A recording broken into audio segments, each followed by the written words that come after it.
these times of change and uncertainty, the pressure on leaders is constantly increasing.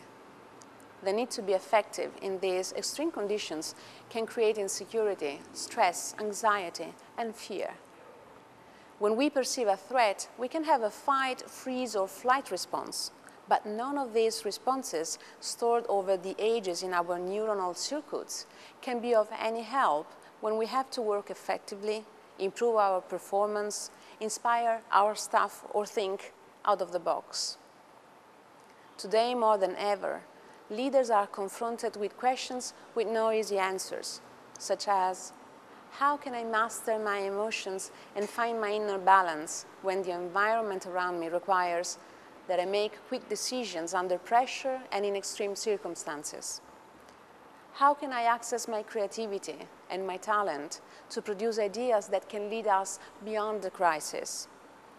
How can I read and decode my staff's moods and reactions so that I can manage them effectively and keep them engaged and co-create our new future?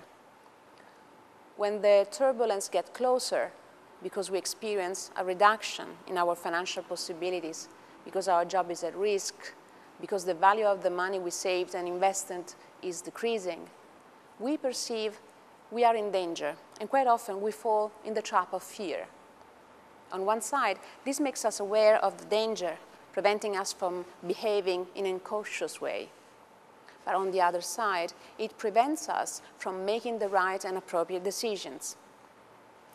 The physiology of fear triggers a whole series of events in our body. First of all, we focus on danger. When we are in danger, our brain ignores every information which is not useful for our survival and focuses on the cause of our fear. This prevents us from seeing our situation from a neutral point of view and makes us miss possible opportunities.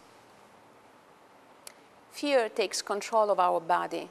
When we perceive a danger, a gland in our brain called amygdala takes control of our thinking brain and activates a process whereby our body is filled with chemical elements, such as adrenaline and cortisol. Our blood is redirected towards our limbs so that our body has the strength to fight or fly, and we lose the capacity to be unbiased in our judgments.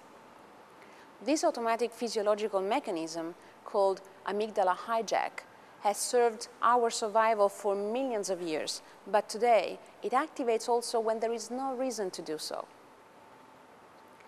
The decision-making process is conditioned. The decisions we make have a conservative aim and serve our survival.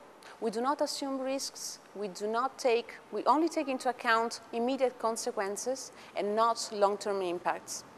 We choose only those behaviors that will not worsen our crisis. And we act like victims.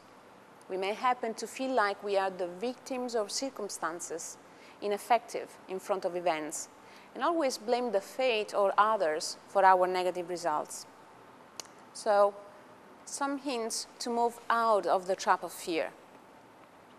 First of all, practice relaxation and meditation.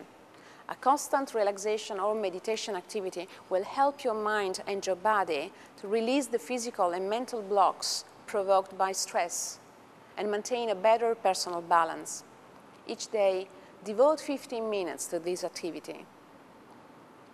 Practice behaving like an observer. The observer sees what is happening both inside and outside of himself without judging. It can be useful to ask oneself, what is actually happening? What are the short or the long-term consequences of this event? And be aware of what happens inside of you. Develop the capacity to recognize emotions as soon as they raise. Get used to identifying the signals that your body sends right before or while you feel this particular emotion. When you learn to do so, you become also able to understand when fear is about to take control of you, forcing you to respond in a defensive way, and you can stop this automatic response. Develop resilience. Avoid the temptation to feel like a victim of events. Ask yourself, what am I choosing to see in this situation? What opportunity is in this for me that I cannot see yet? Or in 10 years' time, why will I be thankful for this crisis? What benefits will I realize that I have obtained from it? Or offer your company a Life Coach Lab transformational workshop on conscious leadership. And for more information, visit www.lifecoachlab.com.